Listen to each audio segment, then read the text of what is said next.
Barulho de elevadores. O que fazer para resolver esse problema? Essa é uma pergunta que nós escutamos muito aqui no escritório. E é sobre isso que iremos falar neste vídeo.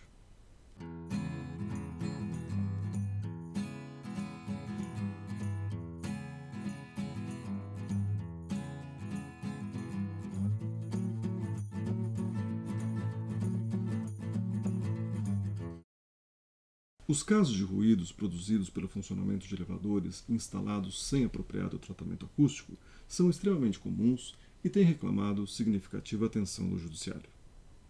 Elevadores, de ordinário, não devem, com seu funcionamento, provocar ruídos perturbadores para os moradores de um edifício. Elevadores devem transportar, não incomodar. Quando isso acontece, normalmente estamos diante de uma classe particular de defeito construtivo que faz com que a utilização normal desse equipamento acarrete efeitos nocivos às pessoas que ocupam o prédio. Esse é um tipo de problema que, de regra, afeta apenas os últimos andares do edifício, justamente por eles se encontrarem mais próximos das casas de máquinas. Nada obstante, em alguns casos, conforme as deficiências do projeto ou de sua execução, esse problema pode igualmente prejudicar os usuários das demais unidades condominiais.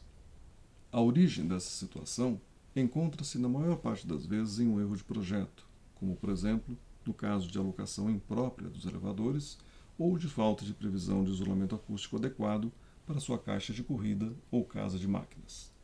Noutros casos, ela decorre de simples má execução da obra, como ocorre ante a ausência de implementação das providências acústicas que a instalação reclama ou ante a escolha equivocada dos equipamentos utilizados.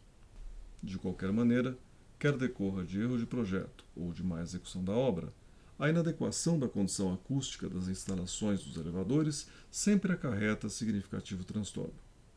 Ponto importante é que a gravidade desse problema ganha relevo quando observamos que, de regra, os ruídos produzidos nessas situações, funcionamento de elevadores, possuem acentuadas características tonais e impulsivas, o que revela seu grande potencial perturbador para o sossego, saúde e a segurança de quem a eles estiver exposto. Notem os senhores que tamanha é a nocividade acarretada por esse tipo de situação, que não chega a ser incomum a ocorrência de práticas arbitrárias por parte dos condôminos afetados em tentativas desesperadas de minimizar o esgotamento nervoso decorrente desses quadros.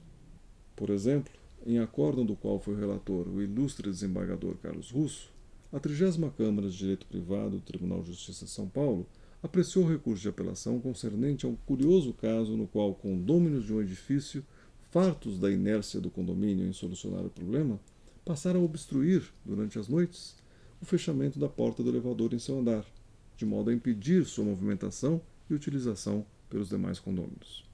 Olhem só quanta criatividade e desespero. Felizmente, nossos tribunais têm sido acertadamente sensíveis a esse tipo de problema, de modo a responsabilizar o construtor, enquanto no prazo de garantia de 5 anos e respectiva prescrição de 10, tanto pela correção do defeito, como pela compensação dos prejuízos dele decorrentes. O condomínio, por sua vez, é responsável a todo tempo pela prejudicialidade que o uso dos elevadores acarretar, devendo assim, quando provocado, providenciar as limitações cabíveis à sua utilização até que reparados os defeitos dos equipamentos e instalações em questão. De qualquer maneira, como esse tipo de problema envolve diversos aspectos jurídicos, principalmente no tocante aos prazos envolvidos, é bastante recomendável que você converse detidamente com seu advogado antes de tomar qualquer providência. Boa sorte e até a próxima.